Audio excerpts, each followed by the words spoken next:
వెనకట ఊళ్ళలకు కాకి పడుగోళ్ళని కథలు చెప్తానికి వస్తోళ్ళు.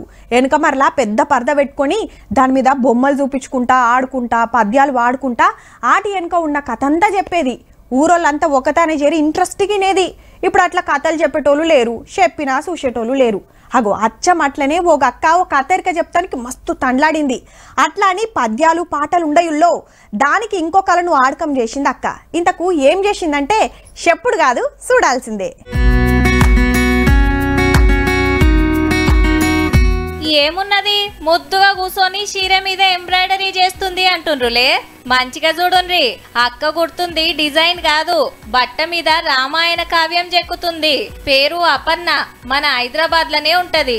అగో రామ లక్ష్మణ భరత శత్రుఘ్నులు పుట్టిన కాంచెల్లి సీతమ్మ స్వయంవరంలో రాముల వారు శివధన శీర్షుడు అడవులకు వనవాసం పోవుడు, మాయాలేడిని దేశానికి పోతప్పుడు లక్ష్మణుడు గీత గీషుడు, రావణుడు సీతని ఎత్తుకబోతుంటే జటాయి వడ్డంబడు, ఆ తల్లిని ఎన్కులాడుకుంటా హనుమంతుడు లంకకు పోవుడు, లంకకు పోతానికి వానరులంతా రామసేతు గట్టుడు, రావణునితోని రాముల వారు యుద్ధం చేసుడు, విభీషణుణ్ణి రాజును చేసి పట్టాభిషేకం చేసుడు, పుష్పక విమానంలో అయోధ్యకు బయలెల్లుడు, మొత్తం రామాయణం అంతా దించేసింది పో.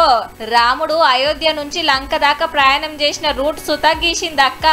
ఉత్త బొమ్మలే కాదు లో అందరికి అర్థమయ్యేటట్టు ఆడ ఏం జరిగేది రాసుకొచ్చింది సుత.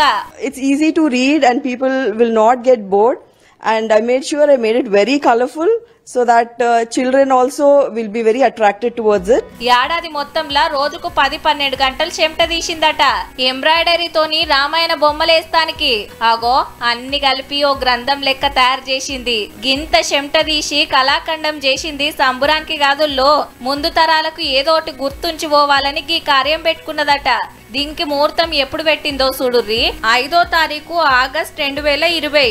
అంటే అయోధ్యల రామ మందిరం కట్టుడు చాలైన రోజే అక్క ఈడ రామాయణం చెక్కుడు చాలు చేసిందన్నట్టు. అపర్ణక్క ఎంబ్రాయిడరీ వేసుడే అద్భుతం అంటే అందులో రామాయణం చెప్పుడు ఇంకా అద్దిరిందక్క.